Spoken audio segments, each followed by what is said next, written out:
الله أكبر الله أكبر الله أكبر الله أكبر. أعوذ بالله السميع العليم من الشيطان الرجيم. بسم الله الرحمن الرحيم، والصلاة والسلام على سيدنا محمد وعلى آله وأصحابه أجمعين ومن تبعهم بإحسان إلى يوم الدين. رب اشرح لي صدري ويسر لي أمري واحلل عقدة من لساني يفقهوا قولي. سبحانك لا علم لنا إلا ما علمتنا إنك أنت العليم الحكيم. سبحانك لا فهم لنا إلا ما فهمتنا إنك أنت الجواد الكريم. ولا حول ولا قوة إلا بالله العلي العظيم. رب اشرح لي صدري ويسر لي أمري واحلل عقدة من لساني يفقهوا قولي. Donc, salam alaikum wa rahmatullahi wa barakatuh. On remercie Allah Azza wa Jal qui nous a permis de nous réunir dans sa maison pour pouvoir se rappeler les uns les autres et surtout pour pouvoir essayer de comprendre un peu mieux la question de la sunna. Donc aujourd'hui on en est à la troisième rencontre. On a parlé dans un premier temps des définitions et justement de la place dans l'islam de la sunna. On a vu dans une deuxième intervention la considération que l'on devait avoir pour la sunna et que c'était une source scripturaire qui était obligatoire de prendre en considération quand on est musulman lorsqu'on veut aborder l'aspect juridique de notre religion. Mais après on avait vu aussi donc quels étaient nos devoirs et on avait expliqué que le devoir de tout musulman c'était de bien comprendre la sunna et on avait cité ce hadith dans lequel le prophète nous dit que viendra une génération de justes qui se lèveront pour préserver la sunna contre justement le littéralisme des rigoristes, l'usurpation des imposteurs et justement le troisième c'était quoi, rappelez-vous?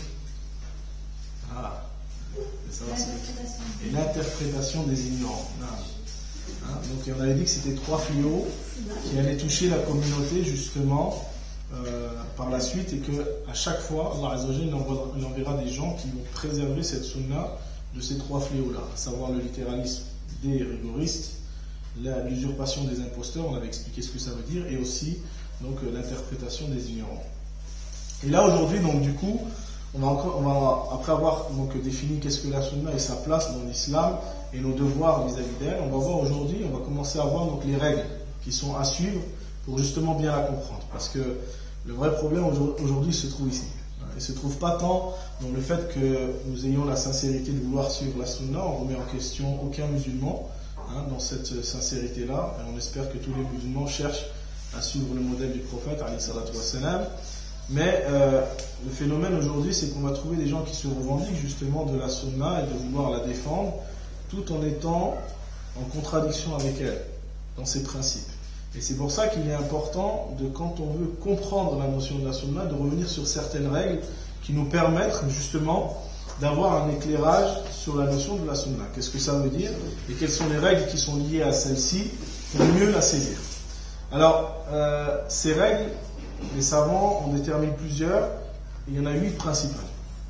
Et on va s'arrêter sur ces 8 principales règles, Inch'Allah, dans les 2 cours qui nous restent. On va en voir 4 aujourd'hui, mais vous allez voir qu'il y a beaucoup de choses à dire sur les 4 premières. Puis on verra ensuite les 4 suivantes et on finira donc ce séminaire sur la question de la compréhension. Alors bien sûr, j'invite les sœurs et les frères qui n'ont pas pu assister aux cours précédents de visionner les cours qui ont été mis sur YouTube, parce qu'en fait ce séminaire il a aussi été publié donc sur YouTube, donc vous pouvez le consulter. Il y a déjà 2 premiers cours, donc comme ça vous permettra peut-être de reprendre le fil sur ce que vous n'avez pas pu voir, ou même pour ceux qui ont déjà assisté de pouvoir revenir sur les notions qui n'ont pas forcément bien compris. Je vous invite aussi à poser des questions, à participer durant ce cours, parce que l'essentiel c'est aussi que ces notions elles soient claires pour vous. Donc s'il y a des choses que vous n'avez pas bien compris, des notions qui vous paraissent un peu difficiles à cerner, n'hésitez pas à poser des questions, on est là aussi pour débattre. Et même si vous n'êtes pas d'accord avec moi, vous avez le droit aussi de vous exprimer, c'est important. On n'est pas dans une dictature intellectuelle, on est là pour exposer nos avis et ce que disent les savants sur ce sujet de la sunna, mais en aucun cas on ne prétend détenir une vérité absolue dans ce sujet-là. Alors, quand on parle des règles qui sont à suivre concernant la compréhension de la sunna, donc la première de ces règles, et c'est une règle qui est fondamentale, ça doit être pour nous quelque chose sur lequel on doit toujours revenir automatiquement. C'est que cette sunna, elle doit automatiquement être comprise à la lumière du Coran. Hein? Quand on parle de comprendre la sunna, il faut toujours que cette tradition, cette voie que le prophète nous a laissée, soit comprise à la lumière du Coran. Alors, pourquoi il est indispensable pour bien comprendre justement la sunna, pour éviter d'en faire des déformations, pour éviter non plus aussi de l'interpréter de façon incohérente. Pourquoi il est important de s'arrêter à la lumière du Coran? On va le voir. Tout simplement parce que déjà, le Coran, c'est une valeur sûre. Le texte, il est vrai, on ne peut pas remettre en question son authenticité, ni l'exactitude de ce qui a été fait. Parce qu'Allah Ta'ala, il nous confirme cette vérité-là. Il nous dit dans Surat Al-An'am, وَتَمَّتْ كَلِمَةُ رَبِّكَ صِدْقًا وَعَدْلًا وَتَمَّتْ كَلِمَةِ رَبِّكَ صِدْقًا وَعَدْلًا لَا مُبَدِّلَ لِكَلِمَاتِهِ لَا مُبَدِّلَ لِكَلِمَاتِهِ وَهُوَ السَّمِيعُ الْعَلِيمُ. Allah Azza wa Jalla nous dit dans Surat Al-An'am, et certes, ton Seigneur a parachevé sa parole avec vérité et justice, équité. Et point de changement dans sa parole. Point de changement dans sa parole, et il est lui l'audient, le savant. C'est-à-dire qu'Allah Azza wa Jalla nous informe que ce Coran, il est parfait. Il nous a laissé un guide qui doit nous permettre justement de pouvoir bien s'orienter dans notre existence, et surtout ce guide, il est là pour nous permettre d'obtenir la récompense ultime qui est l'agrément d'Allah Azza wa Jalla ainsi que son paradis. Alors, le Coran, si on s'arrête à ce que nous disent nos savants, il est l'âme justement de cette religion qui est l'islam. Allah subhanahu wa ta'ala nous a envoyé le prophète pour nous révéler justement sa parole. Donc le Coran, c'est l'ubd-din, c'est l'âme, l'essence de cette religion, et c'est la base sur laquelle notre religion s'est construite. Le prophète, sur quoi il s'appuie? Sur ce que Dieu lui a révélé. Il a révélé le Coran pour que ce soit une orientation, comme il dit Allah Ta'ala, Hudal liman lil muttaqin. Ce livre, il est une guidée pour qui? Il est une guidée pour les gens pieux. On est d'accord? Donc, si ce Coran, il est, premièrement, la base de cette religion. Si ce Coran, il est l'essence de l'islam, et que c'est sur ce Coran que doit se construire toute chose. Il est donc la constitution, ad-Dustur, comme on dirait, il est la constitution originale sur laquelle on doit se baser. On est d'accord? Vous êtes d'accord avec moi ou pas? Ou alors le Coran c'est en second plan? On est tous d'accord pour dire que le Coran c'est la base. Parce qu'il y a des gens aujourd'hui qui nous disent l'inverse. Et qui des fois mettent même des paroles de savants devant une vérité qui est révélée dans le Coran. Et ça c'est problématique. D'accord? Le Coran c'est la base. Le musulman il doit toujours revenir à ce Coran. Et c'est d'une telle importance que le prophète il a demandé à ses compagnons pendant longtemps, il leur a interdit d'écrire la sunna et de se concentrer sur le Coran. Parce que justement ils avaient peur qu'il y ait justement des mélanges. Il avait peur qu'il y ait après des quiproquos, des choses équivoques qui s'introduisent entre justement la parole de Dieu et la parole du prophète, en sachant que la parole de Dieu elle est mutawatir, elle est sûre par voie de transmission, alors que la sunna, on sait très bien aujourd'hui qu'il y a des degrés d'authenticité dans la sunna, et qu'il y a certaines traditions qui sont même ce qu'on appelle mawdou'a, forgées, inventées. Alors que le Coran, il n'y a rien d'inventé dans le Coran, c'est une parole qui est sûre. Et donc, si le Coran est la base, il faut aussi comprendre que la sunna aussi, elle est là, comme on l'avait expliqué d'ailleurs dans les sessions qui étaient précédentes, la sunna, elle est là justement pour expliquer ce Coran. Le but de la sunna, c'est d'expliquer le Coran et de détailler justement cette constitution qui l'a construit. D'accord? Et donc, si on veut résumer la chose, la sunna, c'est un peu, en gros, l'aspect théorique et l'application pratique du Coran. Quand on l'avait défini, vous vous rappelez, quand on expliquait la place de la sunna en islam, eh bien la sunna c'était justement l'explication et la mise en pratique du Coran. On est d'accord. Et donc, si la sunna est une explication, on ne peut pas aujourd'hui, ne serait-ce que penser que n'importe quelle sunna peut être en contradiction avec le Coran. Parce que le prophète, alayhi salatu wassalam, quand il a été envoyé aux gens, justement, il a été envoyé pour leur expliquer le Coran. C'est pour ça qu'il a été envoyé. Pour leur expliquer. Il n'a pas été envoyé pour qui est le Coran et puis autre chose à côté.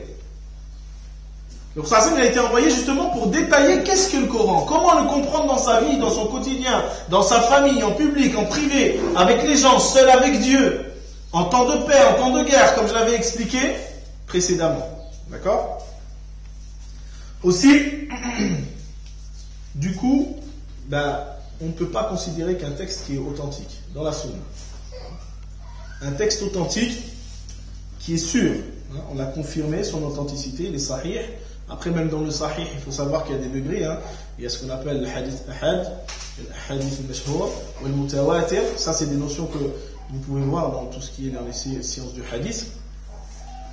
Mais en tout cas, ce qui est sûr, c'est qu'aucune tradition qui est authentique et sûre ne peut être en contradiction avec le Coran. Impossible. Parce qu'on ne peut pas imaginer que celui qui a reçu le Coran peut transmettre quelque chose qui est en contradiction avec ce qu'il a reçu.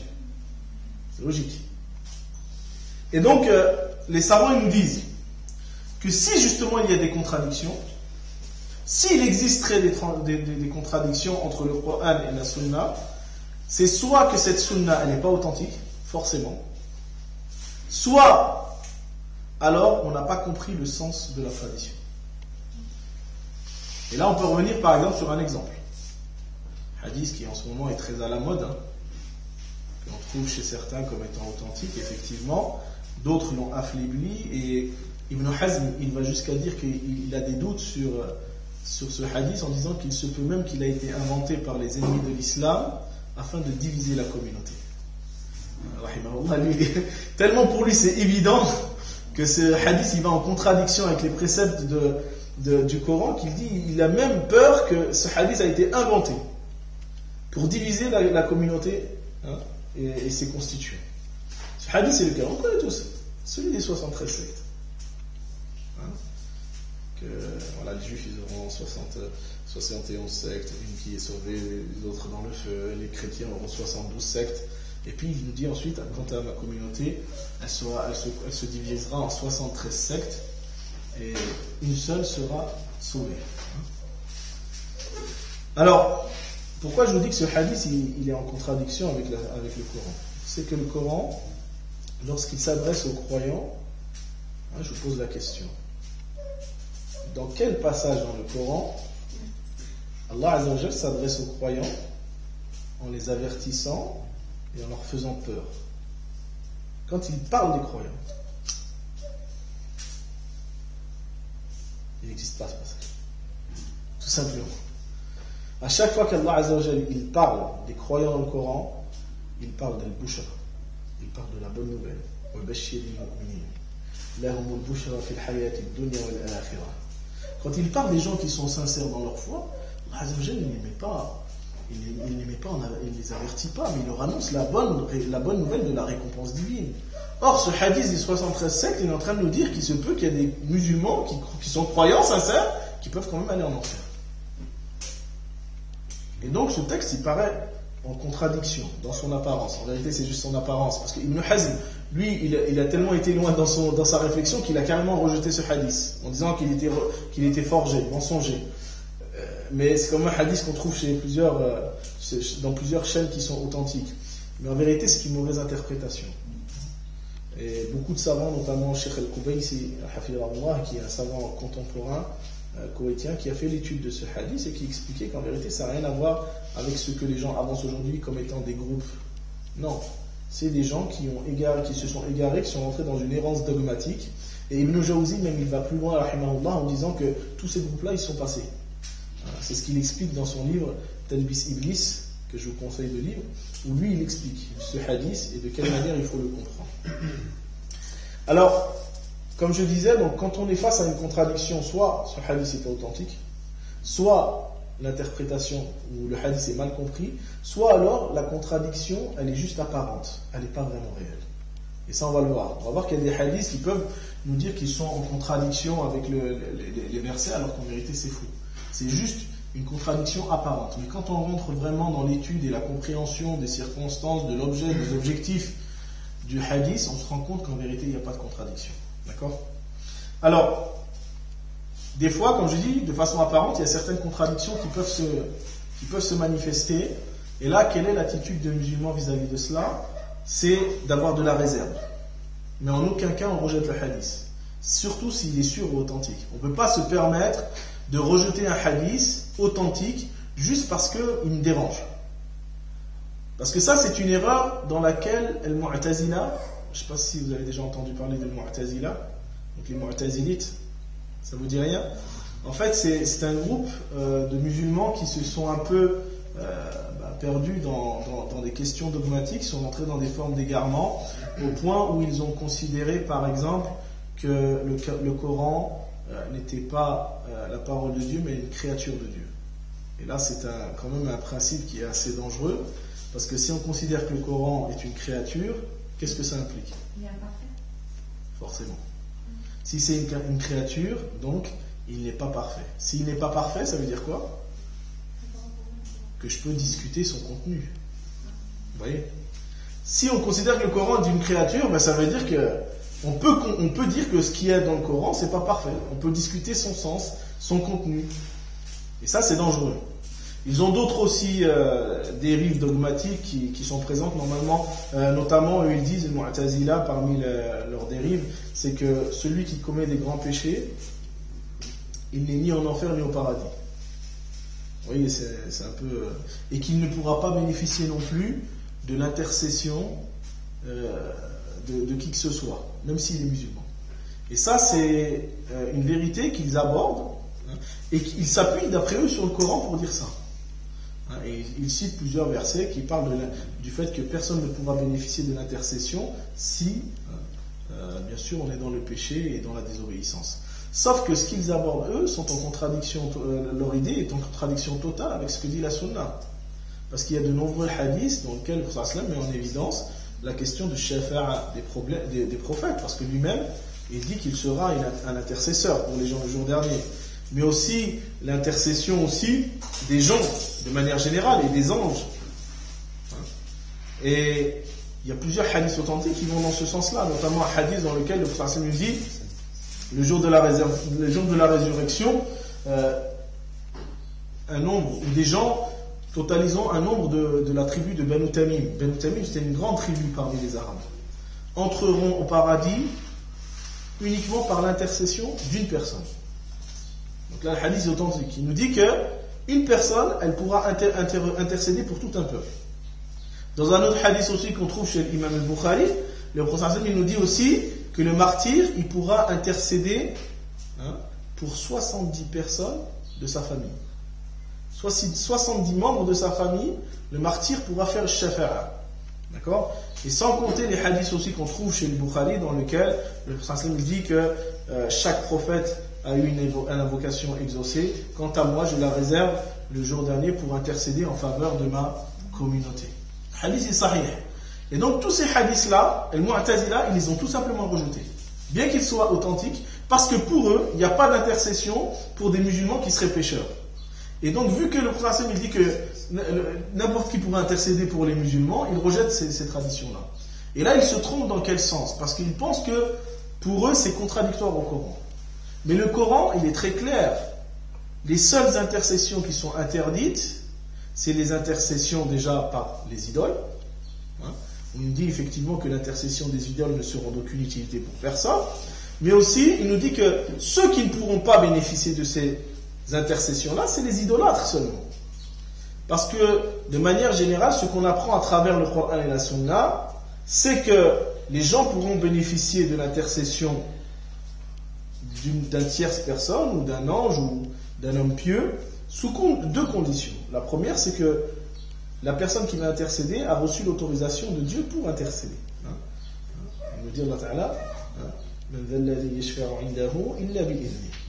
dans Ayat al-Kursi, Allah Ta'ala nous dit, et en vérité ne peut intercéder auprès de lui que celui à qui il a donné la permission d'intercéder.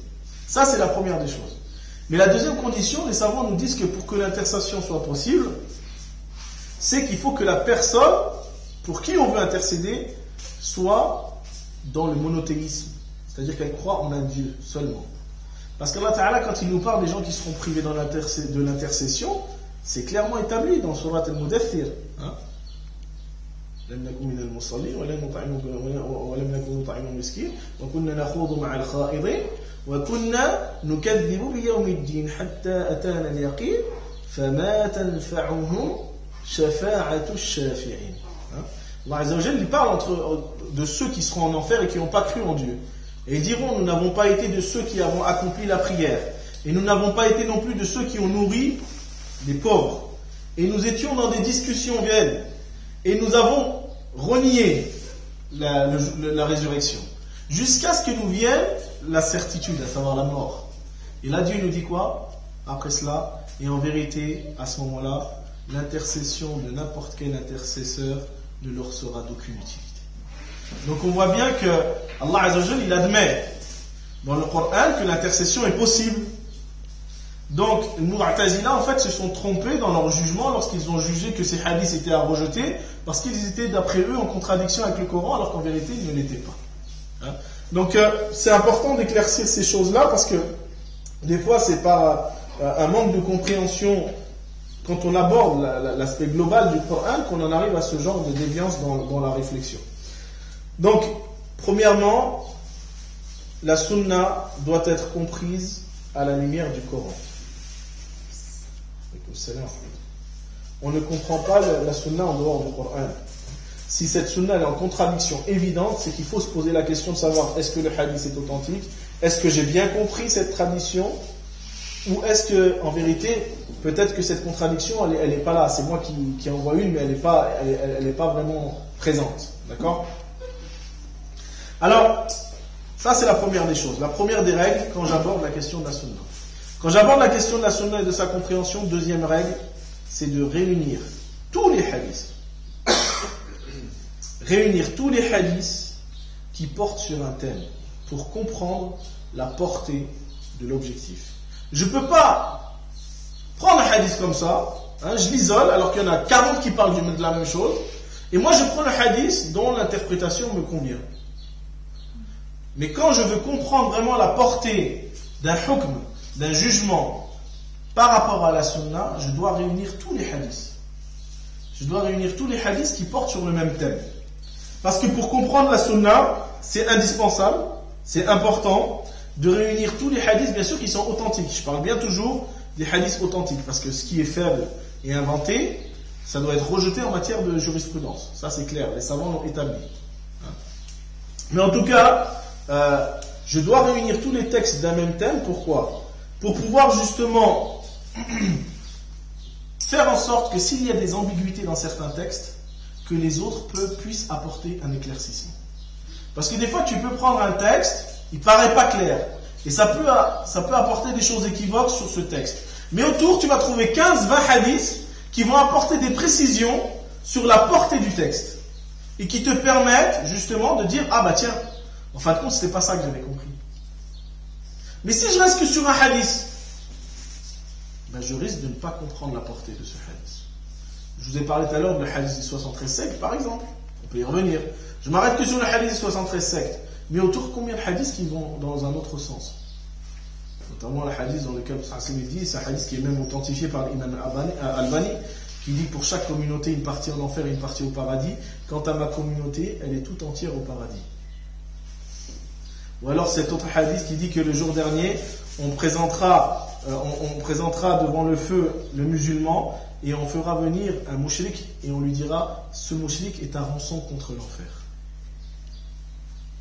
Pourquoi ? Voilà, on s'arrête sur celui des 73 sectes, mais on parle pas de tous les hadiths qui sont liés à tout cela. Et donc ça nous amène à des compréhensions qui sont erronées, des compréhensions qui des fois même frisent l'aberration intellectuelle. Où on pense que les musulmans, il n'y a qu'une petite partie qui va rentrer au paradis et que la très grande majorité d'entre eux vont rentrer en enfer. C'est pas très logique comme démarche. On est musulmans, on essaie de faire la prière, mais on va quand même en enfer. Et donc les hadiths qui sont autour nous permettent de relativiser la chose. Après on va revenir sur des détails qui sont un peu plus précis et donner des exemples. Et l'exemple que je vais vous citer, c'est un exemple aussi qui est très d'actualité, surtout pour les frères, c'est la question de laisser traîner son vêtement. Alors, de manière générale, comme je l'ai dit donc tout à l'heure, la sunna, elle explique, elle détaille le Coran, hein, mais il faut savoir aussi que ce même principe, il marche aussi pour la sunna.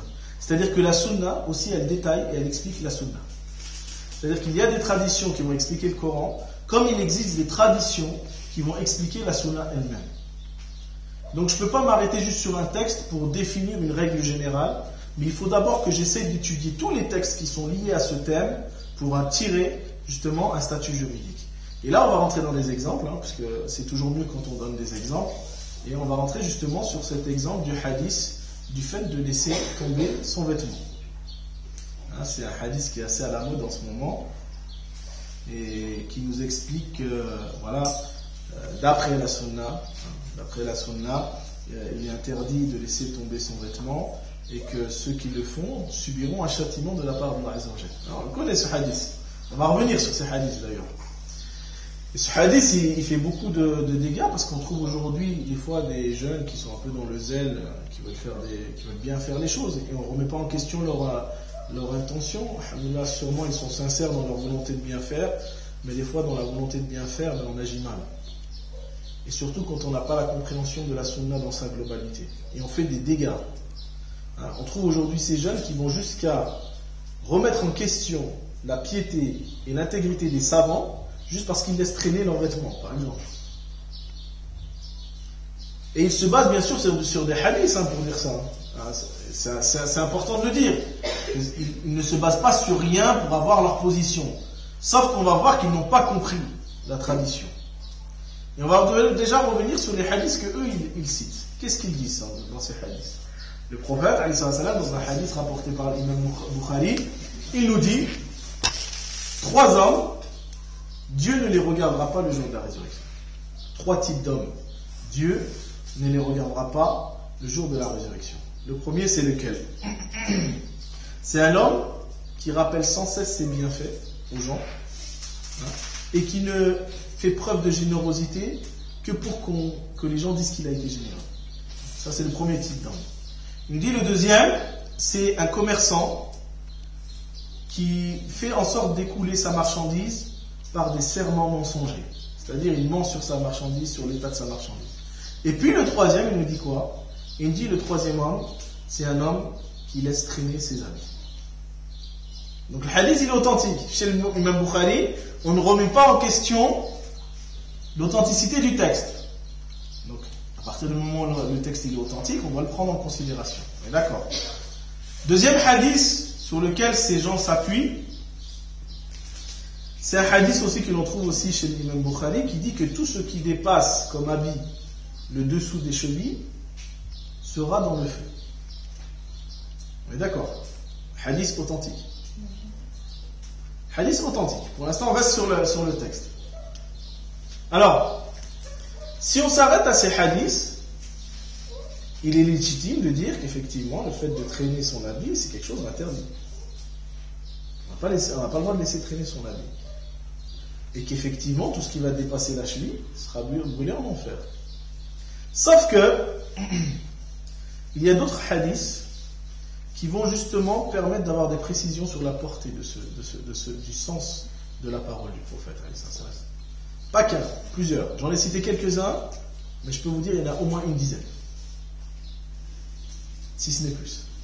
Le premier hadith, et j'ai cité que ceux qu'on trouve chez le Bukhari et Muslim, ou alors que dans les hadiths qui sont reconnus comme authentiques, comme Ahl Sunan, c'est-à-dire chez les 6, Bukhari, Muslim, Tirmidhi, Nasa'i, Ibn Majah, et le dernier, j'ai oublié, Abu Daoud, excusez-moi. Alors, qu'est-ce qu'il nous dit le premier hadith? Le premier hadith, on trouve chez l'imam Bukhari.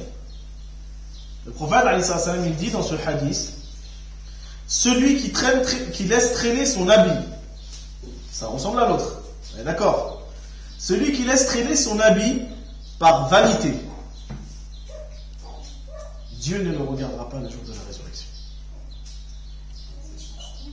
Ça change tout. Mais on n'a pas encore fini. On trouve chez l'imam Bukhari encore, selon Abu Bakr. Alors Abu Bakr, c'est pas Abu Bakr, hein, c'est un autre. Il faut faire la part entre Abu Bakr et Abu Bakr Siddiq. C'est un autre compagnon. Dans ce hadith, qu'est-ce qu'il nous raconte? Abu Bakr, il nous dit, un jour, alors qu'on se trouvait auprès du messager de Dieu, hein, alayhi salatu wa salam, il y eut une éclipse de soleil. Il y a eu une éclipse de soleil, un moment où on se trouvait avec le prophète, alayhi salatu wa salam, il s'éleva, laissant traîner son habit dans la hâte, et il s'est rendu à la mosquée. Tiens, le prophète laisse traîner son habit. Deuxième hadith. Troisième hadith, parce qu'il ne faut pas avoir fini. Ce hadith aussi nous est rapporté par l'imam al-Bukhari, selon Abu Hurayra. Qu'est-ce qu'il nous dit ce hadith? Un homme, donc avant, c'est le prophète qui raconte ça, il dit, un homme marchait en se pavanant. Étant bien peigné, Dieu le fit engloutir dans la terre et il ne cessera d'être englouti jusqu'au jour de la résurrection. Dans un autre hadith, dans une autre version qui est selon Ibn Omar, qu'est-ce qu'il nous dit? Comme un homme traînait son habit par vanité. Comme un homme laissait traîner son habit par vanité, il fut englouti et il continuera à être englouti dans la terre jusqu'au jour de la résurrection. Et le dernier hadith que je vais vous citer, il est encore plus explicite. C'est toujours Ibn Omar qui le cite, et c'est un hadith que l'on trouve chez l'imam Muslim, donc il est sahih. Dans ce hadith, le prophète il nous dit, celui qui laisse traîner son habit sans autre intention, je précise bien, sans autre intention que la vanité, Dieu ne le regardera pas le jour dernier. Il n'y a pas plus clair. D'accord.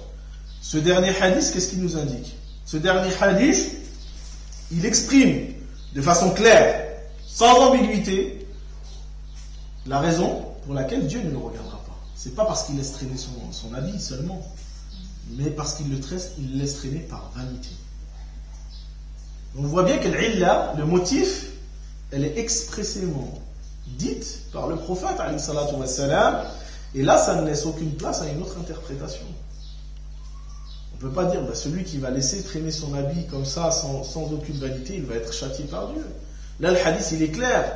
Celui qui laisse traîner son habit sans aucune autre intention que la vanité. C'est-à-dire, il ne le fait que pour ça, que pour se montrer, pour manifester son orgueil, son arrogance. Et là, c'est compréhensible. On peut comprendre pourquoi il sera châtié, pourquoi Dieu ne le regardera pas. Parce qu'en vérité, c'est pas tant le fait qu'il laisse traîner son habit, mais c'est l'orgueil, l'arrogance et la vanité qui accompagnent son geste. C'est ça qui est condamné. En vérité, ce qui est condamné, c'est la vanité.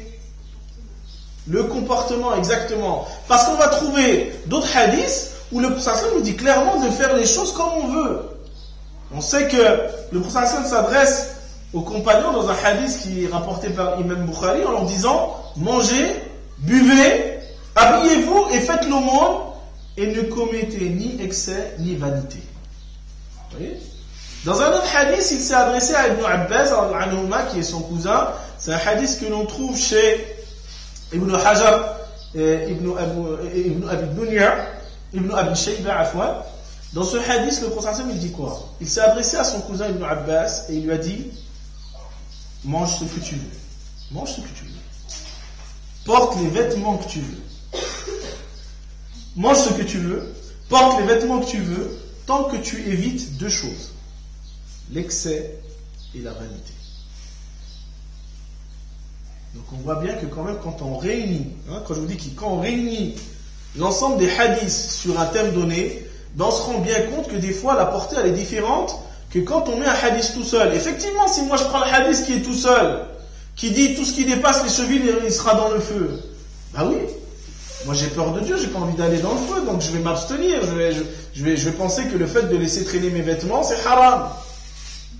Sauf que quand on réunit l'ensemble des hadiths sur le sujet, on se rend compte que c'est beaucoup plus nuancé.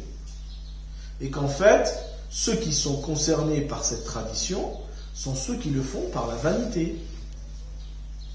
D'ailleurs, la preuve, c'est que quand le prophète, alayhi salatu wa salam, justement, il va parler à ses compagnons en disant, voilà, celui qui laisse traîner son habit par vanité, Dieu ne le regardera pas le jour de la résurrection. Abu Bakr Siddiq, qu'est-ce qu'il va lui dire? Ô messager de Dieu, moi il m'arrive de laisser traîner un pan de mes vêtements si je n'y prends pas garde, si je n'y fais pas attention. Et là, le prophète il répond quoi? Tu ne fais pas partie de ceux qui le font par vanité. Il a donné cette précision-là. Donc à partir du moment que, quand on observe l'ensemble des traditions, on voit que les textes donnent l'illa, ce qu'on appelle l'illa, c'est le motif pour lequel Allah Azza wa Jalla ne les regardera pas le jour dernier, on n'a pas à restreindre un hukm en fonction d'un seul hadith. Et c'est ça ce qui est dangereux aujourd'hui. C'est qu'on trouve des gens qui piochent comme ça des hadiths à droite à gauche et qui en font des règles juridiques. Et qui viennent te voir, ils sont là à te regarder. Oh là, ton pantalon il est un peu trop bas. Hein. Subhanallah. Alors qu'en vérité, il faut comprendre ce hadith en fonction des us et des coutumes de chaque peuple. Parce qu'aujourd'hui, je vous dirais plutôt, celui qui va faire preuve de vanité et d'arrogance, c'est celui qui plutôt va acheter un costard bien taillé, qui va surtout pas dépasser. Les normes, elles ont changé dans nos sociétés. C'est vrai ou c'est pas vrai? Même s'il reste toujours dans certaines sociétés, c'est le fait de laisser traîner, c'est une forme de démonstration de richesse et de pouvoir. Hein. C'est pour ça d'ailleurs qu'on fait les traînes pour les rois. Hein. C'est pas pour rien. Donc dans ce cas-là, effectivement, c'est interdit. Mais quelqu'un, le pauvre, qui, au contraire, même peut-être il n'a pas les moyens de se faire un hurlet parce qu'il n'a pas, voilà, il n'a pas de machine à coudre et qui marche en laissant traîner son pantalon. Faut pas dire que celui-là il va aller en enfer, faut arrêter. On est d'accord. Donc il faut essayer de comprendre la sunna dans sa globalité et dans tout ce qui est lié à cela. Quand je prends un hadith tout seul, je risque de faire des gaffes. Et d'ailleurs, c'est ce qui se passe aujourd'hui. Mais quand on prend dans l'ensemble, on se rend compte que les choses ne sont pas aussi arrêtées, aussi binaires, blanc, noir. Et c'est ça le piège aujourd'hui. C'est qu'on va trouver des gens qui s'improvisent des mouftis, parce qu'ils vont lire 2-3 hadiths sur Internet, et qui vont en faire des vérités absolues. Et ils ne voient pas qu'il y a des dizaines de hadiths qui disent l'inverse que ce qu'il dit lui. Donc il faut faire très attention. D'où l'importance, c'est pour ça que je vous dis, mes sœurs et frères, il faut vous former. On ne peut pas rester comme ça sans apprendre les notions de notre religion. Parce que quand on n'apprend pas, c'est comme ça après qu'on apprend n'importe quoi, parce que malheureusement, je dis surtout aujourd'hui, c'est encore plus primordial qu'avant. Parce qu'encore avant, il n'y avait pas Internet, il n'y avait pas cet accès aussi facile aux connaissances, et du coup on était obligé de passer par des gens qui nous forment. Nous à notre époque on n'avait pas Internet, si je voulais apprendre quelque chose il fallait que je m'assoie, il fallait que je vienne, j'écoute, et sinon j'apprenais rien. Aujourd'hui quelqu'un il rentre dans l'islam, il ouvre son portable, il a Cheikh Google, il a Moulay Ibn YouTube, hein, il a Ibn Daily Motion, le grand choyouk de l'école scientifique d'Internet, hein, l'école islamique d'Internet, et voilà, il se forme tout seul. Et après, on s'étonne des résultats. Il y a beaucoup de connaissances sur Internet. Mais quand on ne sait pas comment les comprendre et les utiliser, ça peut devenir catastrophique. Et le fait de s'asseoir avec les gens de science, c'est ce qui nous permet justement d'avoir ces bases-là, pour comprendre les textes. C'est pour ça que Layth ibn Sa'ad, qui était un contemporain de Imam Malik, il dit quoi? C'était un homme qui était incroyable dans la connaissance des hadiths. Il connaissait plus de hadiths de Imam Malik. C'était un grand muhaddith. Et il avait d'ailleurs même une école, Ibn Sa'ad, de jurisprudence en Égypte. Et Imam Shafi'i, justement, lui, il a suivi l'enseignement de ses élèves. Layth ibn Sa'ad, qu'est-ce qu'il a dit dans une parole? Si je n'avais pas connu Imam Malik, le hadith m'aurait plongé dans un gouffre. Et c'est lui qui m'a dit, garde celui-là, jette celui-là. Garde celui-là, jette celui-là. Vous voyez? Parce qu'avoir les textes, c'est une chose. Mais en comprendre la portée et les objectifs, c'est pas donné à n'importe qui. C'est pour ça que l'imam al-A'mash, qui était un grand muhaddis parmi les tabi'in, il a dit, ô vous les fuqaha, ô vous les spécialistes du droit, vous êtes les médecins et nous sommes les pharmaciens. C'est-à-dire le muhaddis, c'est un pharmacien. Un pharmacien, il apprend les médicaments. Il sait, il va apprendre comment faire des médicaments et même il va apprendre tous les médicaments pour pouvoir savoir comment les redistribuer par la suite aux patients. Mais c'est qui lui donne l'ordonnance? C'est lui qui l'a fait? Est-ce que c'est le pharmacien qui diagnostique le mal chez un patient? C'est le médecin qui est le plus à même à donner le médicament qui est approprié. Le pharmacien, il n'a pas cette compétence-là. C'est le médecin qui l'a. Et c'est pour ça qu'Imam Ahmed dit nous sommes des pharmaciens, c'est-à-dire nous avons les médicaments. Mais en vérité, les fuqaha, c'est les médecins. C'est ceux qui sont en capacité de pouvoir expliquer, donner les bonnes orientations avec les bons hadiths. C'est quelque chose de différent. Et aujourd'hui, n'importe qui s'improvise faqih parce qu'il a lu 2-3 textes. Et ça, c'est dangereux. C'est pour ça que je vous dis, il faut qu'on connaisse nos limites, il faut qu'on sache où on va. Nos savants, ils ne font pas n'importe quoi, ils ne jouent pas avec n'importe quoi. Ils ont la connaissance et la maîtrise de ces textes, et c'est pour ça qu'ils nous disent telle ou telle chose. Quand on trouve aujourd'hui des gens qui osent dire que Abu Hanifa c'était un ignorant, c'est honteux de dire ça. Abu Hanifa, il connaissait au minimum plus de 100 000 hadiths. Parce qu'il était considéré à son époque comme un hafiz. Le hafiz, chez les spécialistes du hadith, il y a une divergence. Il y en a certains qui disent que le hafiz, c'est celui qui connaît au moins 100 000 hadiths. D'autres disent que c'est celui qui connaît au moins 500 000 hadiths. Et on ose dire que Abu Hanifa, il ne connaissait pas le hadith. Et il y a des gens aujourd'hui qui le disent, pour décrédibiliser les avis d'Abu Hanifa. C'est très grave. Surtout si nous, on ne sait même pas réciter le Fatiha, ou qu'on ne sait pas parler l'arabe, ou qu'on a juste lu 2-3 fatwas, un copier-coller sur Google. On ne peut pas se permettre de faire ça. Donc ça c'est vraiment une attitude, je vous dis, mes sœurs et frères, faites très attention. En aucun cas on doit rentrer dans ce genre de choses. On n'est pas des savants. On suit l'avis de nos savants. Et puis si quelqu'un vient vous dire, oui mais moi je ne suis pas d'accord, bah écoute, va te plaindre à Imam Malik, t'es malikite. La personne elle est malikite. Ah non, moi je ne suis pas d'accord avec ce que tu fais. Ben va te plaindre à Imam Malik. Moi je fais que sur Imam Malik. Si tu penses que tu as plus de science que lui. Le frère il est shafi'ite. Ah moi je ne suis pas d'accord avec Imam Shafi'i. Ben va parler avec Imam Shafi'i. Moi je fais que sur Imam Shafi'i. C'est tout. Ne vous cassez pas la tête. Ça sert à rien. C'est pour ça, vous savez, parce que des fois il y a des gens ils connaissent rien, ils pensent ils ont appris 2-3 paroles, c'est devenu des savants. C'est pour ça qu'Imam Shafi'i il dit je peux battre dans le débat intellectuel 1000 savants, mais je ne pourrai jamais battre un ignorant. Il a dit comme ça. Mais c'est vrai, parce que l'ignorant il pense qu'il sait tout. Et même si tu lui apportes toutes les preuves, il te dira moi j'ai raison. Alors que celui qui a la science, quand il voit le haqq devant lui, il le reconnaît. Tout simplement.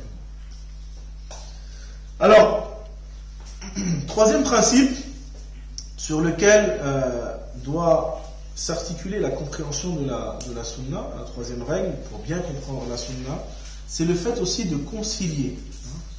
Les hadiths qui paraissent contradictoires ou bien de déterminer celui qui l'emporte s'il y a effectivement contradiction. D'accord ? De manière générale, les textes ne peuvent se contredire. Ça, c'est une règle. Il faut le savoir. Comme on l'a expliqué tout à l'heure, c'est peut-être qu'on l'a mal compris. Ou alors que cette contradiction, elle n'est qu'une contradiction apparente, mais en vérité, elle n'est pas contradictoire. Et donc, quand on est face à ce genre de situation, où on a plusieurs hadiths qui semblent se contredire, il faut absolument trouver une solution. On est d'accord ?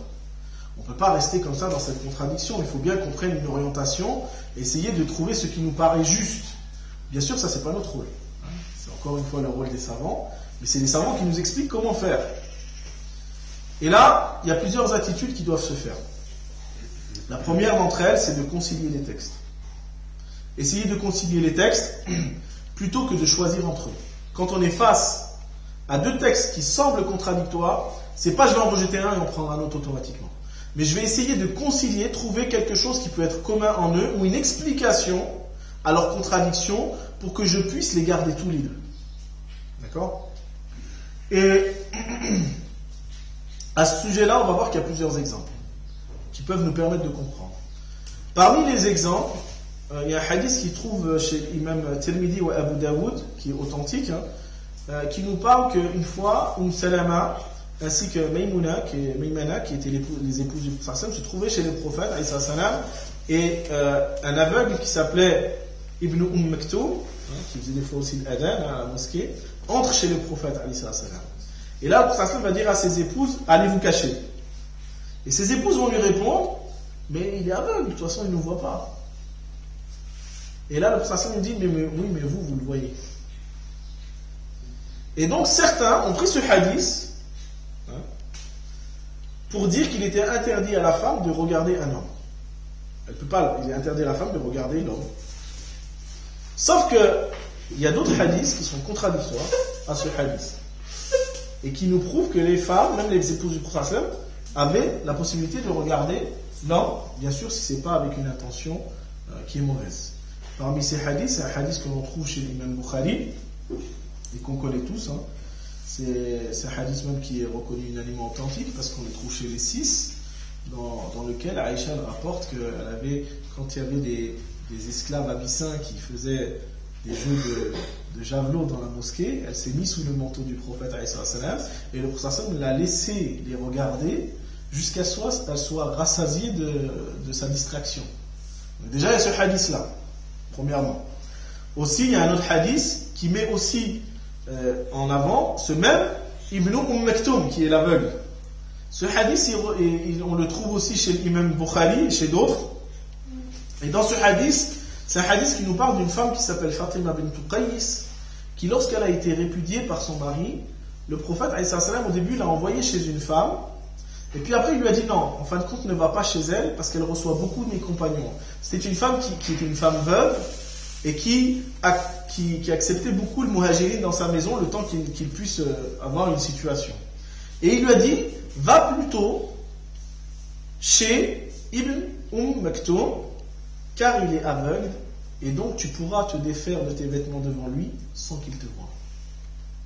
Donc ce hadith prouve bien que cette femme, Fatima bint Qais, dans sa période d'attente, de délai de viduité, pouvait aller chez cet aveugle et le voir, sans que ça pose de problème parce que lui ne la voyait pas. Et donc, on est face à deux hadiths qui sont contradictoires. Et nous, notre attitude, c'est de trouver une conciliation. Il faut concilier, il faut trouver une explication qui permette de soit ne pas rejeter les hadiths, soit de trouver une raison pour laquelle on doit en rejeter un. Alors, qu'est-ce que nous disent les savants sur ces hadiths? Le premier hadith que j'ai cité, qui marque l'interdiction de voir les hommes par les femmes du prophète,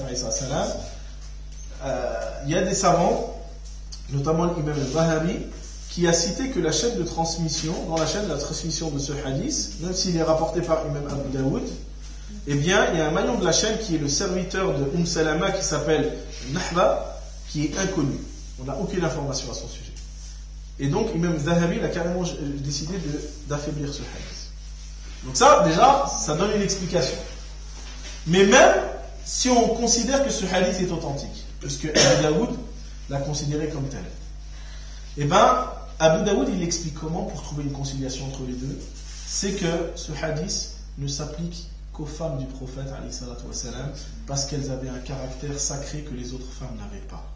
D'ailleurs, Allah Azza wa Jalla dit dans le Coran, Ya nisa nabi lastunna ka ahadin min an-nisa.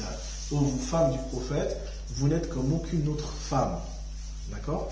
Et donc, Imam Abu Daoud et d'autres imams ont expliqué la conciliation de ce hadith par ce fait-là. C'est-à-dire que les épouses du prophète, elles ont un statut qui est particulier. Et c'est pour ça que le prophète leur a demandé de se cacher, même si Ibn Maktoum était un aveugle. Mais, même avec ça, d'autres savants donc disent non. Parce qu'on a des hadiths, notamment Aïcha, elle a regardé donc, les abyssins qui faisaient des jeux d'adresse dans la mosquée. Alors, un autre exemple de hadiths qui peuvent paraître contradictoires et dont les savants ont trouvé des conciliations, c'est le hadith qui parle du statut de la femme qui visite les tombes. Là aussi, ça pose problématique puisque certains l'interdisent en se basant sur un hadith. Mais il y a d'autres hadiths qui viennent en contradiction avec celui-ci. Alors, le hadith, qu'est-ce qu'il nous dit? C'est un hadith que l'on trouve chez Imam Ahmad, Ibn Majah, Tirmidhi, Ibn Hibban, dans lequel le prophète a dit Lu'inat zawwaratul qubur. Maudites sont celles qui visitent les tombes. Maudites sont celles qui visitent les tombes. Donc ce hadith est clair. Si le fait pour les femmes de visiter les tombes apporte la malédiction, c'est que c'est forcément interdit. Sauf que, on a d'autres hadiths dans lesquels le prophète nous dit, c'est un hadith que l'on trouve chez l'imam Hakim et l'imam Ahmed dans son Musnad. Le prophète nous dit quoi? Je vous ai interdit de visiter les tombes. Je vous ai interdit de visiter les tombes. Visitez-les désormais car ils vous rappellent la mort.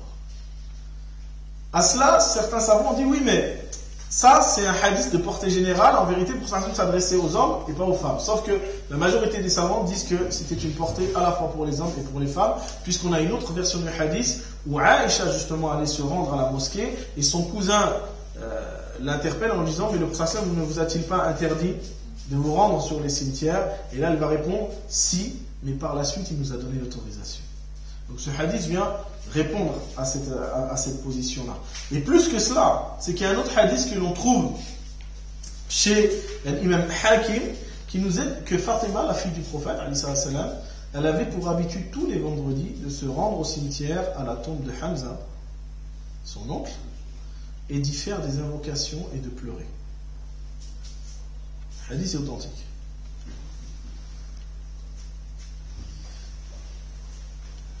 Un autre hadith qui va en contradiction avec celui que j'ai cité au début, et ça je pense que tout le monde le connaît, c'est ce hadith quand le prophète va à Al-Baqi' et qu'il passe devant une tombe où une femme est en train de se lamenter et de pleurer, et qu'il lui dit patiente, qu'elle lui dit tu sais pas par quelle épreuve je suis en train de passer, et par la suite on lui apprend que c'était le prophète, et elle retourne le voir et qu'il va lui dire la patience c'est au premier moment, c'est pas une fois que on a pris du recul.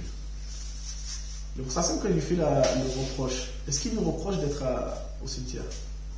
Qu'est-ce qu'il lui reproche? Il lui reproche de pleurer et de se lamenter. Vous voyez? Mais c'était ça aussi, l'intervention, c'était par rapport aux lamentations. C'est pour ça qu'on va y revenir. Bien sûr. Et c'est pour ça que je vous dis, on va y revenir.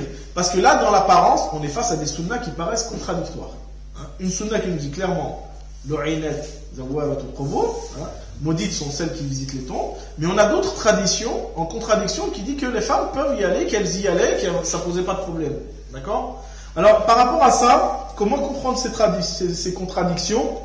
Les savants, ils l'ont expliqué exactement de cette manière-là. C'est-à-dire que quand le prophète il dit maudites sont celles qui visitent les tombes, dans l'arabe, zawwaratu, c'est l'exagération. C'est le terme, le shadda sur le wa, elle marque l'exagération du comportement des femmes. C'est-à-dire que celles qui sont maudites, c'est celles qui vont exagérer dans leur comportement lorsqu'elles se rendent dans les cimetières, en se lamentant, en se griffant le visage, tirant les cheveux, comme certaines peuvent faire. Et d'ailleurs, ça existe toujours. C'est pas quelque chose qui était lié à l'époque du prophète, parce qu'aujourd'hui, on trouve même des fois dans certaines parties du monde, notamment au Maghreb ou ailleurs. Ça existe aussi dans les pays. Oui, même en Corse ou ailleurs. Généralement, autour de la Méditerranée, les gens sont assez expressifs dans les moments de la mort, et surtout les femmes.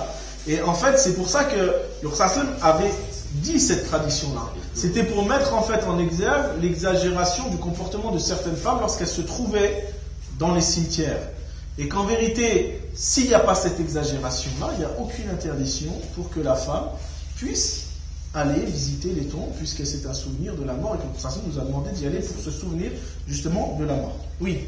J'ai une question autre, mais en dehors du fait. La floraison du tombe. Là La floraison, quand j'amène une gerbe de fleurs, en tout cas, comment c'est vu justement Est-ce que tu peux amener des fleurs. On n'a pas de sunna qui... Pourquoi? C'est ça après. Pourquoi amener des fleurs? C'est un cadeau pour le mort, et le mort il ne va pas bénéficier, il est mort. Il ne va pas vraiment profiter des fleurs que tu veux lui emmener. Donc quand il n'y a pas nécessité de faire une chose, la règle c'est de s'abstenir. Par rapport aussi à la famille, parce que du coup, ça fait participer toute la famille à un acte commun pour la personne. Après, c'est vrai que c'est pas obligé, mais voilà. S'il n'y a pas nécessité, si on peut s'abstenir de le faire, c'est mieux. Après, il faut faire ce qui est utile pour le mort. Tu vois? Faire des invocations. Alors, bien, j'ai une deuxième question. Pour la personne qui ne croit pas en Dieu, ou qui a juste dit s'il y a une création, il y a forcément un créateur. Est-ce que à partir de ça, tu peux dire que tu peux faire des miracles pour cette personne? Pour être très clair, Oui. Allah Ta'ala nous interdit d'invoquer ou de demander pardon à des gens qui sont morts une fois que leur associationnisme a été établi. Même si la personne a reconnu quand même. C'est-à-dire que si la personne, tu n'as pas une certitude. Valider la shahada, Tu peux pas. Ouais. C'est ça ce que nous dit le verset. Hein, il n'appartient pas ni aux prophètes ni à ceux qui ont cru de demander pardon les mouchriquines, aux associateurs, même si ceux-ci font partie de leur famille, de leurs proches, une fois qu'a été établi qu'ils font partie, une fois qu'il aura été établi sans aucun doute qu'ils font partie des gens de l'enfer. D'accord? Et ce verset il s'applique à qui? Abu Talib. Parce que ce verset il a été révélé au prophète à la suite de la mort de Abu Talib, parce qu'après que Abu Talib est décédé, le prophète a dit: je ne cesserai de demander pardon pour toi jusqu'à ce que Dieu me l'interdise. Et à ce moment-là, Allah Ta'ala a révélé ce verset. Vous voyez? Mais Abu Talib, c'est clair. Quand le prophète lui dit: dis la ilaha illallah et j'intercéderai en ta faveur, qu'est-ce qu'il lui répond? Non, je préfère mourir selon les traditions de mes ancêtres. Il a été clair. Il n'y a pas d'ambiguïté. Mais quelqu'un dont on n'a pas la certitude, on ne sait pas s'il est vraiment mort dans la négation. Donc, du coup, ça fait ce que Tu peux pas appliquer ce texte. Parce que quand on parle dans l'arabe de la question de tabayyun, parce que le verset dit ça, hatta yatabayyana lahu. Hatta yatabayyana lahu. Le tabayyun en arabe, c'est le fait d'apporter des arguments et des preuves qui nous permettent d'avoir une position claire sans ambiguïté. Tu vois? Donc tant qu'on n'est pas dans le tabayyun, on n'est pas concerné par le verset. Par contre, si tu es quelqu'un et dans son lit de mort, tu lui dis, et qui te dit non, moi je crois aux arbres, voilà, là c'est clair. Mais tant qu'il ne dit pas, il y a des gens, subhanallah, ils peuvent même mourir en se convertissant sans l'exprimer. Nous, en tant que musulmans, il ne nous appartiendra pas de leur faire le rosl ni le janaza parce qu'ils n'ont pas exprimé, mais auprès de Dieu, ils seront sauvés. C'est reconnu ça. Parce qu'on ne sait pas. Tu ne sais pas ce qu'il y a dans son cœur. Peut-être que lui, il voulait le dire, mais il n'a pas. Voilà. Ou peut-être à ce moment-là, il n'y avait personne et il l'a dit tout seul. Ashhadu an la ilaha illallah, Muhammadur Rasulullah. Tu vois? Et peut-être que même s'il ne l'a pas exprimé, eh ben, il a eu cette conviction, lui. On ne sait pas. Donc c'est pour ça que je vous dis, il faut être clair sur cette notion-là. Hein, ne pas demander pardon à un défunt, on n'a pas le droit, une fois qu'a été établi avec certitude sa négation. C'est tout. C'est le seul cas qui est mentionné. Maintenant, s'il y a des doutes, eh ben, on a le droit de demander pardon.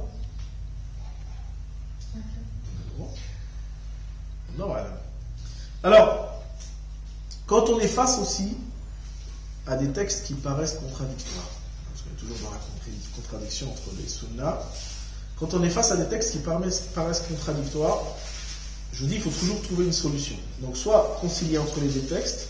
Le deuxième procédé, c'est aussi de voir si un texte n'en abroge pas un autre.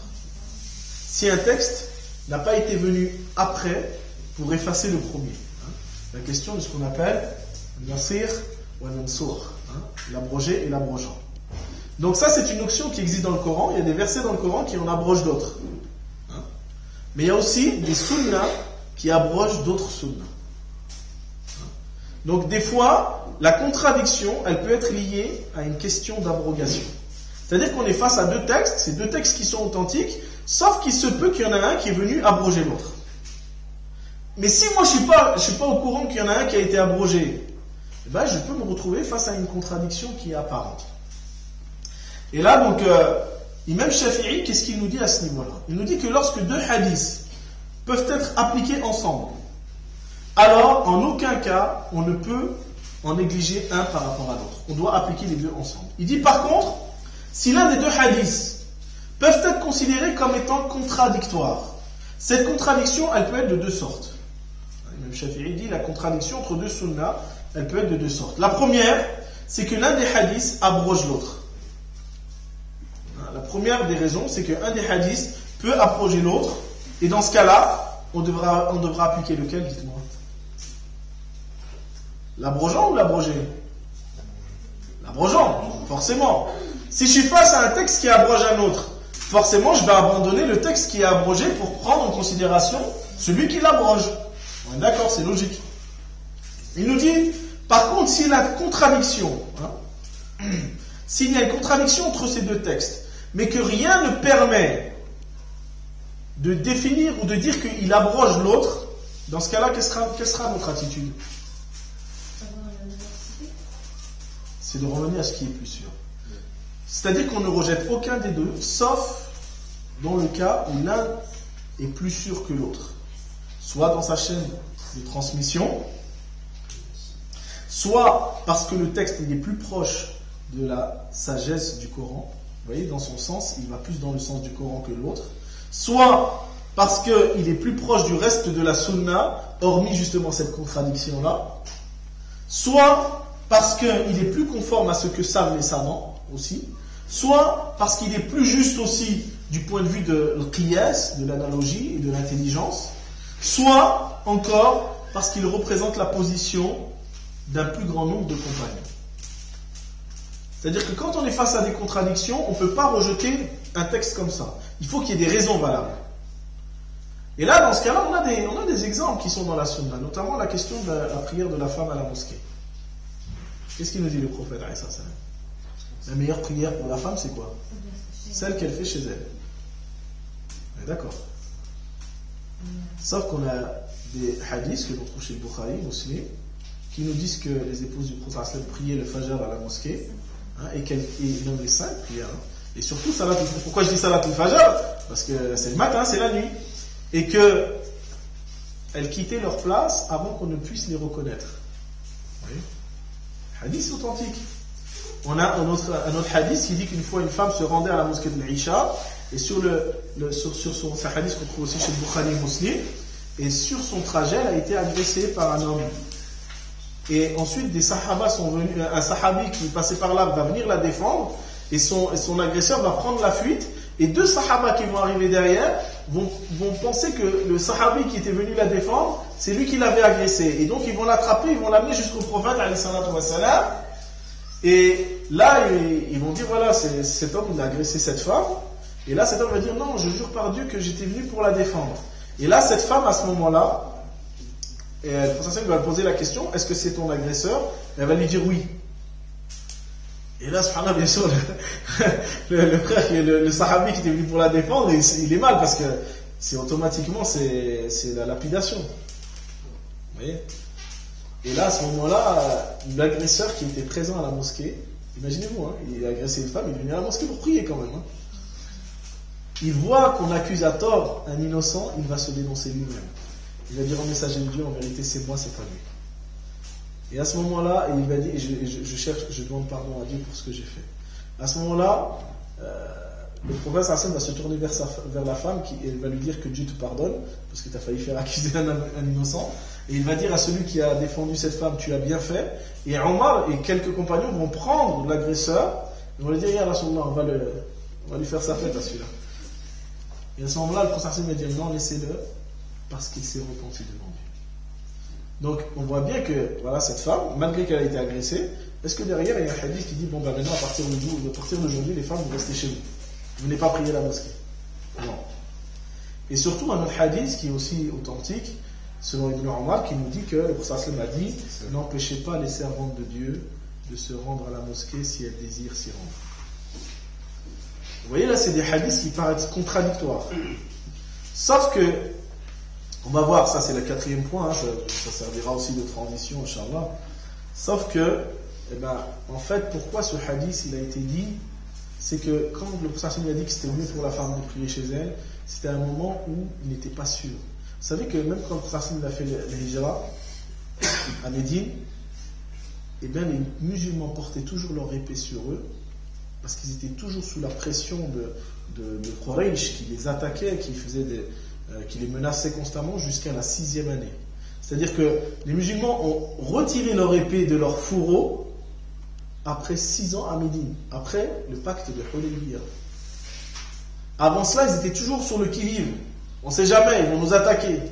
Et donc, c'était dans cette période-là où l'ambiance n'était pas sécurisée, où le prophète il a dit aux femmes, parce que les femmes, elles ont moins d'aptitude à se défendre que les hommes, parce que les hommes avaient des épées, hein, de rester prier chez elles parce que c'était mieux pour elles. Mais une fois que, à la mosquée, et que l'ambiance s'est sécurisée après Hudaybiyah, le prophète a dit n'empêchez pas aux servantes de Dieu de se rendre à la mosquée si elles souhaitent s'y rendre. Parce que là, l'ambiance, elle était sécurisée. Donc on voit que le hadith, le deuxième, abroge en vérité le premier. Parce que la situation n'est plus la même. D'accord ? Et là, donc, ça nous amène aussi donc, au dernier principe qu'on va voir aujourd'hui. C'est que quand on veut comprendre la sunna du prophète, cette sunna, elle doit être comprise à la lumière des causes, des circonstances et des objectifs qui sont liés au hadith qui nous est cité. On ne peut pas, quand on aborde la question de la sunna pour bien la comprendre, faire fi de tout ce qui entoure le hadith. Quand on veut bien comprendre la sunna du prophète, il faut prendre en considération les circonstances, le contexte dans lequel le hadith il a été dit par le prophète. Que ces circonstances, elles soient expressément dictées dans le hadith ou pas. C'est-à-dire qu'on nous explique ou pas les circonstances du hadith, il est du devoir de chacun d'entre nous de chercher s'il n'y a pas des circonstances particulières à cette tradition. Parce qu'il y a certaines traditions que l'on peut penser avoir une portée générale et globale, qui en vérité n'ont une portée que très limitée dans le temps, et qui ont aussi une portée qui est limitée à des personnes données. Sauf que si moi je ne le sais pas, je vais prendre un hadith comme ça, je vais le rendre général à tout le monde, alors qu'en vérité il ne l'était pas. Et là, on va rester sur quelques exemples pour comprendre tout ça. On va voir justement les gens qui ont mal compris certains hadiths parce qu'ils sont restés sur une portée qui n'était pas liée à l'aspect historique ou au contexte dans lequel le hadith a été dit, et du coup on a une mauvaise interprétation de ces hadiths-là. Parmi ces hadiths, il y a un hadith que l'on trouve chez l'imam Muslim, dans lequel le prophète il dit clairement: vous connaissez mieux que moi les affaires de ce bas monde. Hadith dans lequel le prophète il dit clairement: vous connaissez mieux que moi en tant que prophète vos affaires de ce bas monde. Alors ce hadith,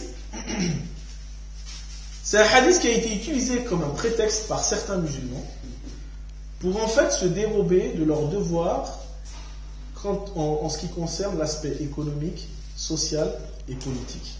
C'est-à-dire, ils ont utilisé ce hadith pour dire qu'on ne s'attache pas à la charia, on ne s'attache pas à la loi divine dans le domaine économique, social et politique, parce que ça fait partie des affaires de ce monde. Et le prophète il a dit, vous connaissez mieux que moi dans les affaires de ce monde, donc forcément, on ne prend pas la sunna du prophète parce qu'on connaît mieux que lui. Vous voyez ? Et c'est une compréhension qui est erronée parce qu'il faut justement comprendre le hadith dans son contexte pour mesurer pourquoi le prophète il a dit ça. D'accord ? Alors, c'est une mauvaise compréhension de penser que la sunna n'explique pas l'économie, la politique ou le social, ou même de manière générale que la charia ne gère pas tout ça. Parce qu'il ne faut pas oublier quand même que Allah subhanahu wa ta'ala, il a envoyé des prophètes, c'est pas seulement pour parler de Dieu, mais il a aussi envoyé des prophètes pour établir l'équité et la justice entre les gens. Il nous dit dans Surah Al-Hadid: لَقَدْ أَرْسَلْنَا رُسُلُنَا بِالْبَيِّنَاتِ وَأَنزَلْنَا مَعَهُمُ الْكِتَابَ وَالْمِيزَانَ لِيَقُومَ النَّاسَ بِالْقِسْطِ. Allah Ta'ala dit: nous avons certes envoyé nos messagers avec les preuves, et nous avons fait descendre avec eux le livre ainsi que la balance, le mizan, afin que les gens puissent mesurer en toute équité. Donc on voit bien que la mission des prophètes, c'est pas seulement de parler de religion, de leur rapport à Dieu, mais c'était aussi de pouvoir orienter les gens dans leur vie quotidienne, notamment aussi du point de vue politique, économique et social, parce que de grands nombres de versets dans le Coran parlent de l'aspect éthique et social entre les gens. Un grand nombre de versets dans le Coran parlent aussi de l'aspect économique et des transactions entre les gens. Le verset le plus long dans le Coran, il parle de quoi, dites-moi? La dette. Eh oui. Ya ayyuhalladhina amanu idha tadayantum bidaynin ila ajalin musamma faktubuha. Allah Ta'ala, le plus long verset dans le Coran, il nous parle de comment gérer la dette. Quelqu'un qui emprunte, comment il doit faire. Alors dire que on va écarter la sunna parce que le prophète a dit vous connaissez mieux que moi les choses de ce bas monde, c'est complètement faux. Vu que le Coran nous montre que c'est l'inverse. Et donc il faut revenir sur les circonstances de ce hadith pour en comprendre la portée. Quelle est l'explication? Elle est simple. C'est que le prophète il arrive à Médine. Et à Médine, les musulmans, les Médinois, c'était des agriculteurs. Le prophète lui, c'était pas un agriculteur. Il vivait à la Mecque, c'était le commerce, il n'y avait pas d'agriculture à la Mecque. Il arrive à Médine, c'est une ville d'agriculteurs qui font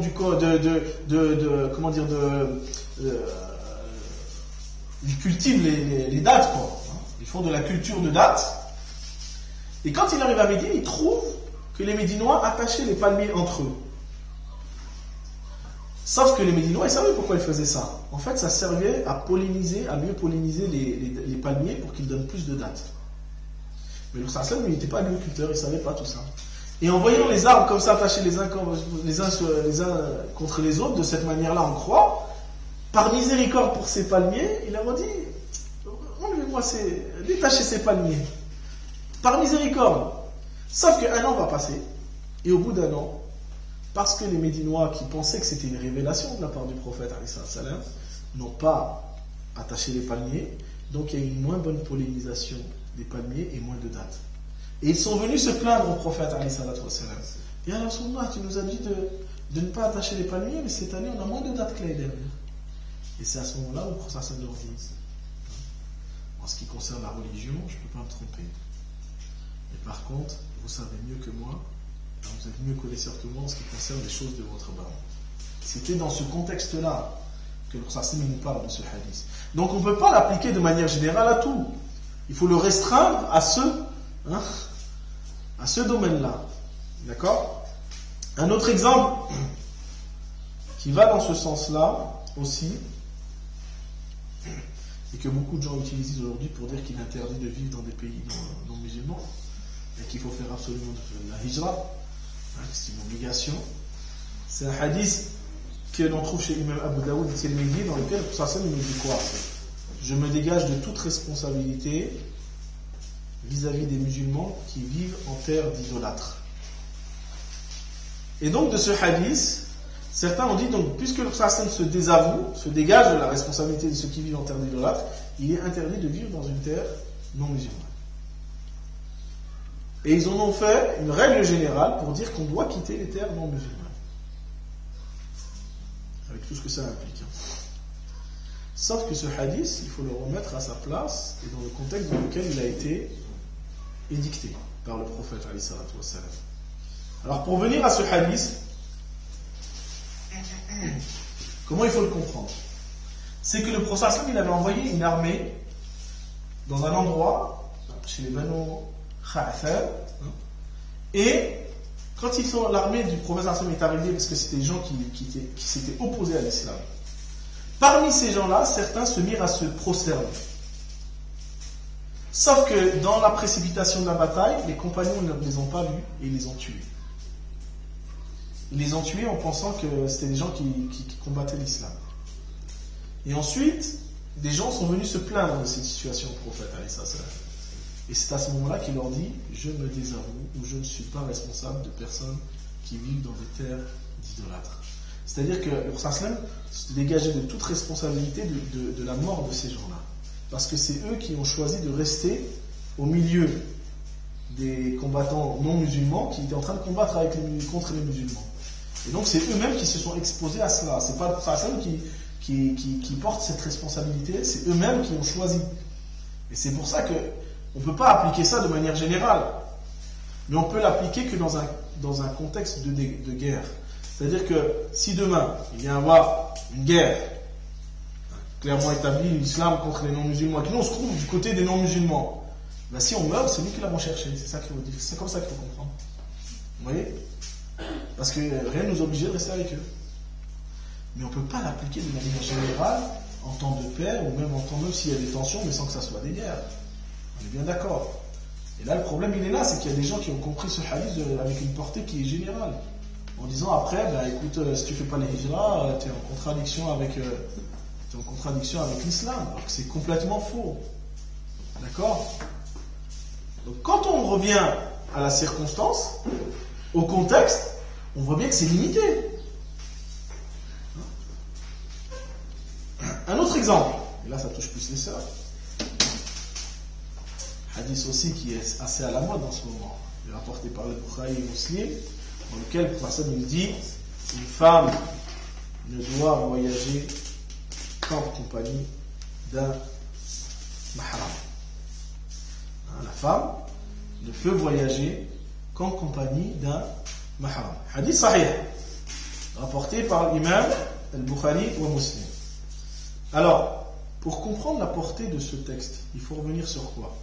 Sur justement les circonstances et les motivations et l'objectif qui est voulu. Pourquoi le prophète il a dit ça? Tout simplement, c'est qu'à l'époque où il l'a dit, dans le contexte où il l'a dit, il y avait un danger qui était encouru pour la femme de voyager seule, parce qu'elle voyageait sur une monture, sur un chameau, et donc elle était très facilement exposée au danger. D'accord? Sauf qu'à notre époque, la femme elle voyage dans l'avion, dans le train, elle est entourée par des gens, elle n'est pas seule, elle est protégée.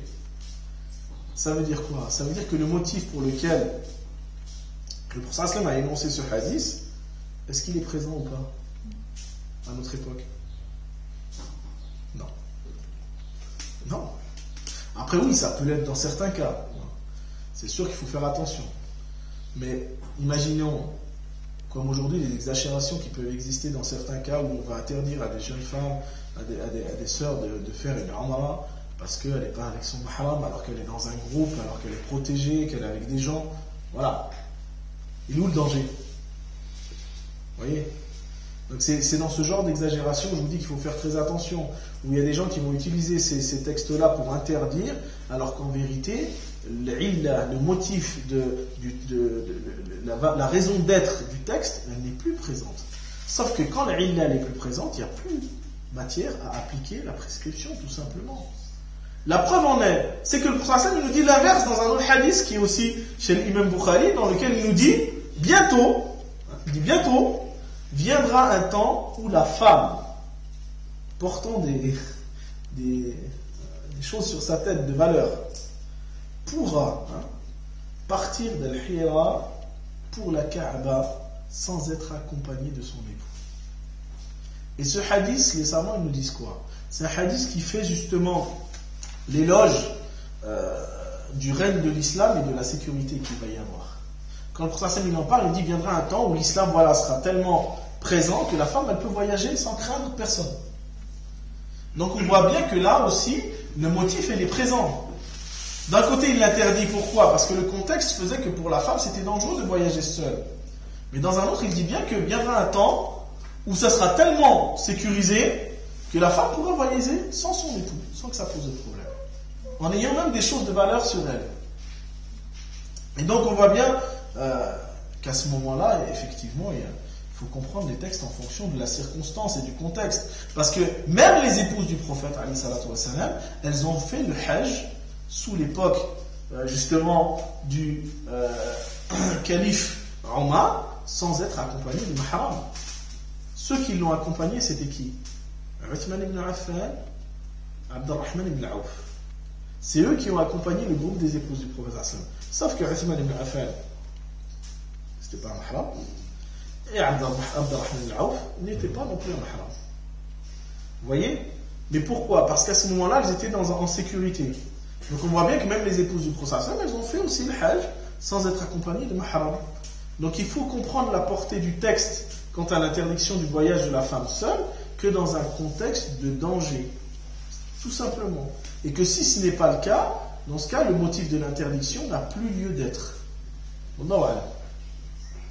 Alors, de manière générale, et puis on va s'arrêter là-dessus, c'est que il faut comprendre que justement l'attitude des compagnons face au texte, face à la sunna du prophète, eux aussi ils ont évolué en fonction des circonstances et des réalités dans lesquelles ils vivaient. Et là on peut citer déjà les positions de Omar, même sur le Coran. Allah Ta'ala dit quoi dans le Coran?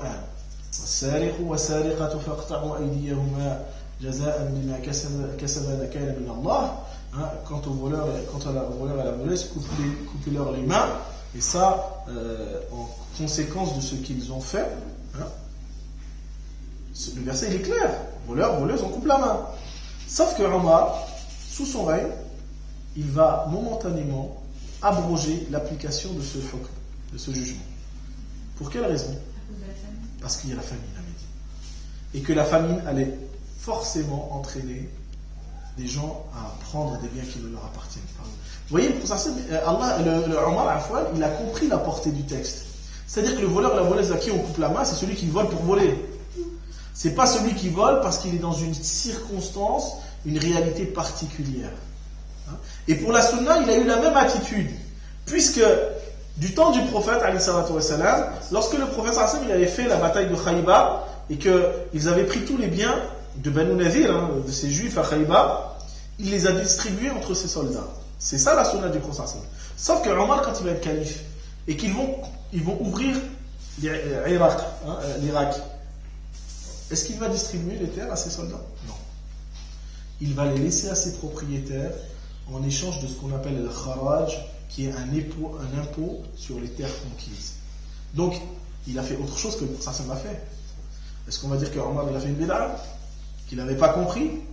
Si, il avait compris. Il avait compris que quand le prophète à Khaybar il a donné les terres, c'était parce que à ce moment-là, la situation faisait qu'il fallait donner les terres. C'était mieux. Mais que quand c'était la conquête de l'Irak, la situation, le contexte de l'Irak valait mieux qu'on laisse les terres à ces gens-là pour qu'ils adhèrent à la cause de l'islam. Il a compris la portée du texte. Il ne s'est pas dit non, le texte il a dit il faut qu'on partage les terres, on partage les terres, c'est comme ça, il n'y a pas d'autre. Non. Parce que le problème il est là aujourd'hui. C'est qu'il y a des gens qui restent figés sur ce qu'a dit le prophète à son époque, alors que ce qu'il a dit était lié à un contexte et une situation bien donnée. Et là, il y a un exemple par excellence, et je finirai par celui-là, parce qu'il y a des gens qui s'arrêtent à la lettre, et c'est dangereux des fois. Parce qu'il faut faire la part entre la sunna, entre la lettre et l'esprit, entre les apparences, mais aussi les objectifs du texte.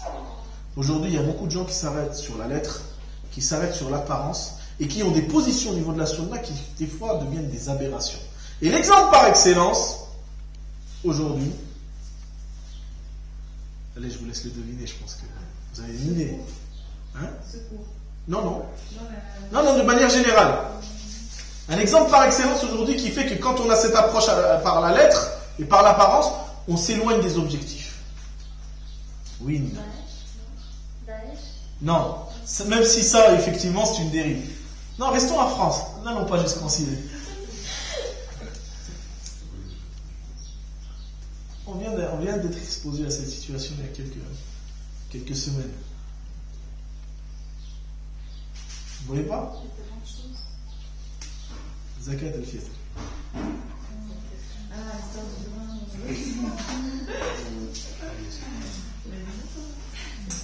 Quelle histoire chaque année ce Zakat al-Fitr.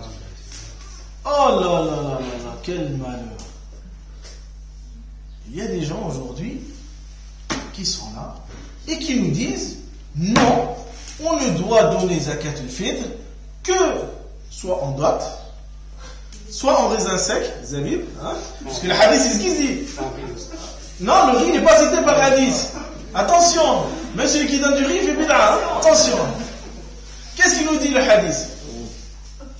Date, zabib, le raisin sec, le blé et l'orge.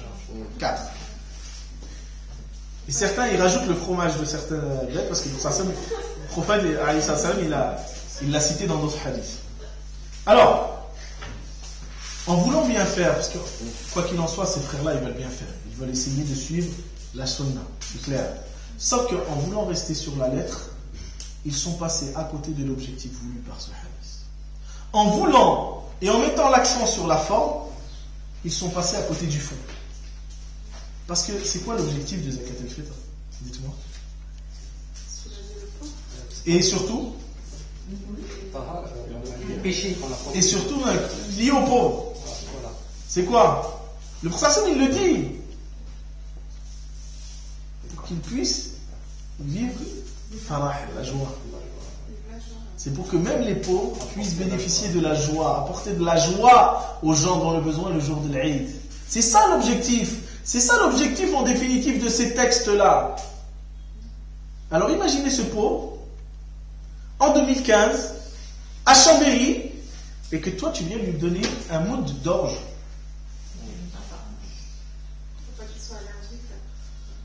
Ou du blé avec du gluten. Ou alors du raisin sec. Ah, aussi, on a le raisin. Et les dates, sinon. Non mais, sérieusement. Subhanallah, les savants étaient clairs là-dessus pour essayer pour nous faire comprendre que les poids et les mesures de chaque denrée, elles devaient être adaptées aux populations avec lesquelles on vivait. Pourquoi à l'époque, le prophète il a dit cela? Parce qu'à l'époque, c'était plus facile de donner des dattes, du raisin sec, de l'orge et du blé, parce que la plupart des gens n'avaient pas d'argent. La monnaie, elle était très rare chez les Arabes, et elle l'était encore plus chez les Bédouins. Et la seule façon, les seuls échanges qui existaient, c'était le troc, une denrée contre une autre. Et donc c'était naturel, à l'époque du prophète, où l'échange se fait par le troc, et pas par la monnaie, que le prophète dise, donner de l'orge, du blé, des dattes ou des raisins secs. Mais imaginez aujourd'hui. Imaginez le pauvre. Tu viens lui donner un kilo de blé. Il va falloir que tu trouves un appareil pour moudre le blé, pour en faire de la farine. Mais il va falloir encore que tu saches le pétrir et le cuire. Sauf qu'aujourd'hui, les gens ils vont chez le boulanger. S'ils veulent du pain, ils n'ont pas besoin d'avoir un moud de blé pour pouvoir faire un morceau de pain. Soyons logiques. Et c'est pour ça que les savants, avec l'évolution, et lorsque Omar a frappé la monnaie, que l'État musulman s'est développé, le 5e calife Omar ibn Abdel Aziz, il a ordonné à ce qu'on donne la zakat en monnaie. Et aujourd'hui, il faut qu'on soit logique aussi. Maintenant, je ne dis pas que celui qui donne du blé de l'orge, il fait n'importe quoi. Ça reste, voilà, il veut suivre le prophète, alayhi salam. Mais sauf qu'il passe à côté de l'enseignement du prophète, alayhi salam. Parce que peut-être que cet homme dans le besoin, il n'a pas besoin de blé, d'orge ou de dattes ou de raisin sec, mais il a besoin peut-être d'argent pour payer ses factures. Et oui, c'est pas avec de l'orge qu'il va payer ses factures. D'accord ? Donc, vous voyez bien que des fois, nous, il faut qu'on sache comprendre et adapter l'objectif de chaque texte à une réalité précise pour que ce hadith, cette sunna, puisse répondre vraiment à l'objectif donné.